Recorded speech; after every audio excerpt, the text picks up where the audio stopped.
Hello, everyone, and welcome to day 90 of my 100-day project. We are in the final stretch. Today is the last day of using Neoart wax pastel. So I start with charcoal and graphite tomorrow, which is the last medium that I'll be using in this project. I say this every video, but I'm just blown away by how quickly it has gone.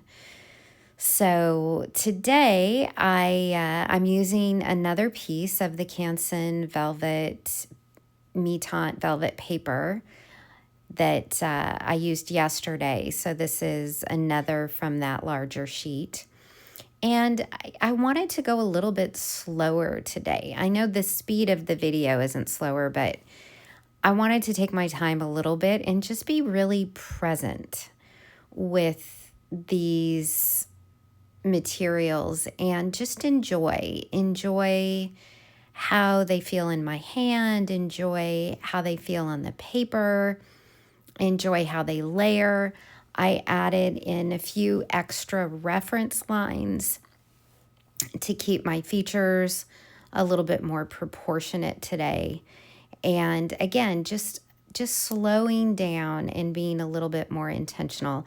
I feel like sometimes when I've done some of these, I've kind of rushed through them. And not that there's anything wrong with that necessarily.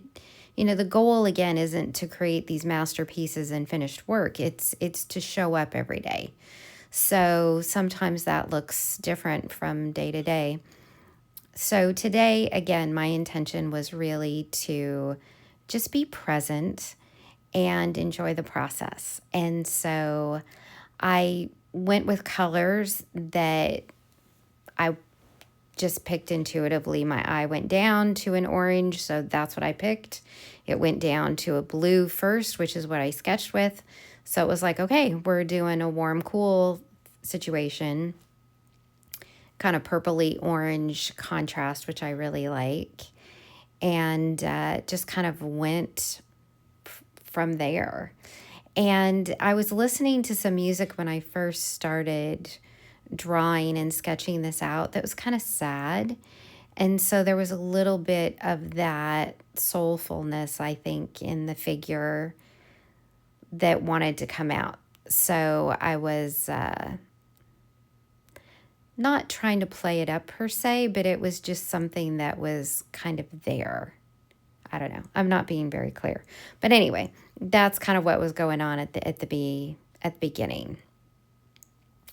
So I'm just kind of putting in some neutral colored eyebrows, and I'll do a neutral color hair just to let the colors in the face be the star of the show, which is what I usually love to do anyway. And it's tricky having an orange next to purple. They don't blend together necessarily in a very pleasing way. And so a lot of times when I do this warm, cool combination or this two-color combination, it kind of comes out kind of harlequin looking because the blending isn't always super easy to do in a pleasing way. So today I was trying to do a little bit more of that blending, and I forgot, and I try to blend with my finger a little bit, and it just does not want to blend on this paper. This paper holds the pigment so strongly that it's really difficult to blend with your finger. I do get out my color shaper at the very end to try and smooth out some of the texture from the paper. And that works pretty well when I've got enough pigment on the surface. But to do that with my finger just didn't really work. So her forehead is still a little bit patchy in terms of those colors being next to each other.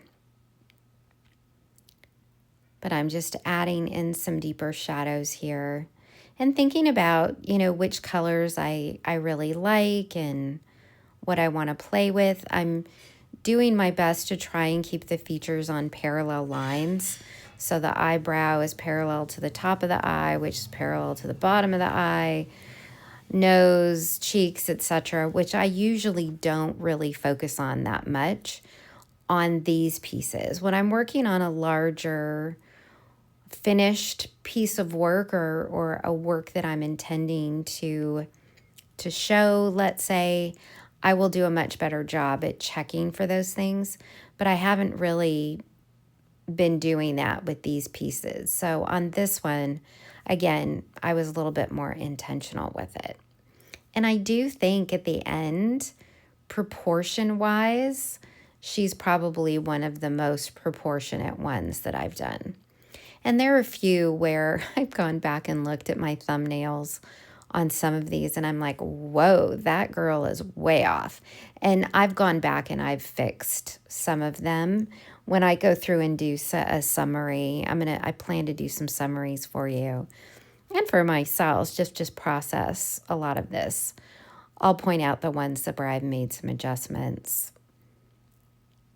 And it's probably quite a few that I've gone back and done some things with. So now I'm putting in some hair, kind of deciding exactly where that top hairline should go, realizing, oh, that was way too high, I need to bring it down. But the head needs to be higher in order for her eyes to be in the right place. So our eyes tend to be halfway in our head, not our face. Our face is not our head. Our head is much bigger than our face is, and often we make the mistake of putting the eyes too high in the head. And so I wanted to make sure that they were in a good position there.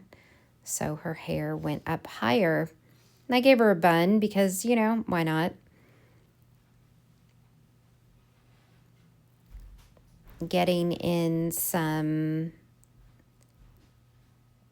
clothing. And with her clothing, what I did, and a little bit with her hair, I like to use all of the colors that I've used in her face and in the background. So I like to add in different colors in the hair for highlights and for shadows, and with her clothing as well. And that just kind of ties everything together. I've decided for the background, I'm not going to do like fill in the whole background. I'm just going to bring in sort of a sketchy kind of element to it. And I thought about going even darker on the one side next to the light part of her face. And I decided to just keep it to just those two shades of that tealy malachite color.